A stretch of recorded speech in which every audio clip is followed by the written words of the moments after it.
Hello and welcome to 4 Minute Firsts, where we give you a fast first impression of a new #1 issue in 4 minutes or less. This week we're looking at an IDW offering. Now IDW specializes in bringing other people's IPs or intellectual properties to the comic medium. They've got comics for G.I. Joe, Transformers, Teenage Mutant Ninja Turtles, Magic the Gathering, My Little Pony, Star Trek, and the Ghostbusters. And it's this last franchise that we'll be visiting this week with Ghostbusters 101. Now this is the first in a 6-part miniseries that will bring together the full casts of the Ghostbuster movies, both old and new, for some interdimensional co-op action.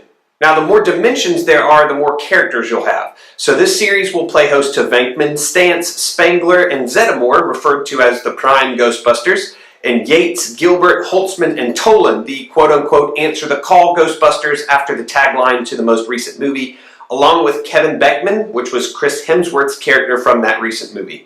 There are also some familiar support characters in Janine Melnitz, Kylie Griffin, who was introduced in the Extreme Ghostbusters television show, and everyone's favorite meddling EPA agent Walter Peck, who now heads the Paranormal Contracts Oversight Commission on behalf of the Ghostbusters Prime, along with a handful of budding Ghostbusters in training. Now, the Ghostbusters Prime built an interdimensional doorway in a previous crossover with the Teenage Mutant Ninja Turtles to allow the Turtles to return to their own dimension. And it's this doorway that is going to bring this enormous cast together for some good old-fashioned ghost-busting.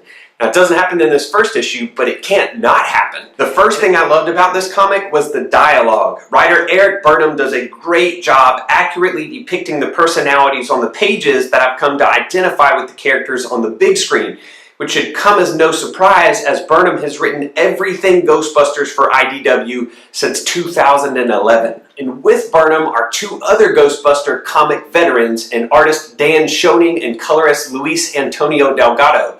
And together they account for the very cartoony feel of the visuals, but I think that's 100% appropriate for the content. It's light, it's funny, and ultimately it's trying to stay a viable title for the PG-13 crowd that the movie's targeted. But let's talk about the two artists separately for just a second. Now, Schoening's style is close enough to on-model for the actors who portrayed the characters in the movies that they're immediately recognizable, but exaggerated just enough to lend itself to that cartoony feel I mentioned earlier. And Delgado pulls a neat trick by somehow managing to emphasize the paranormal stuff like ghosts and proton blasts with brightness in a book that is already fairly bright to begin with. Regardless of what you thought about last year's movie, I think there's some solid potential in this miniseries. The humor will stay high, the action will ramp up, and you know there's going to be some catastrophic, possibly cross-dimensional paranormal event that will inevitably bring all of the Ghostbusters together. And you know what's cooler than 4 proton packs firing at once? 8 proton packs firing at once. So snag it from Comixology or off the shelves of your local comic shop. We've got a link to a comic shop locator in the description below, just in case you're not sure where to go in your area. Now, we usually do 4 Minute Firsts every other week, but we're going to be coming at you for the next 2 weeks in a row to cover X-Men Gold and X-Men Blue #1s respectively.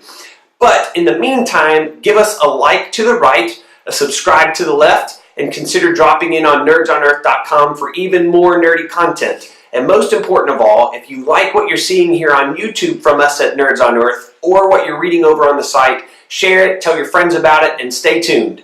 Later, nerds.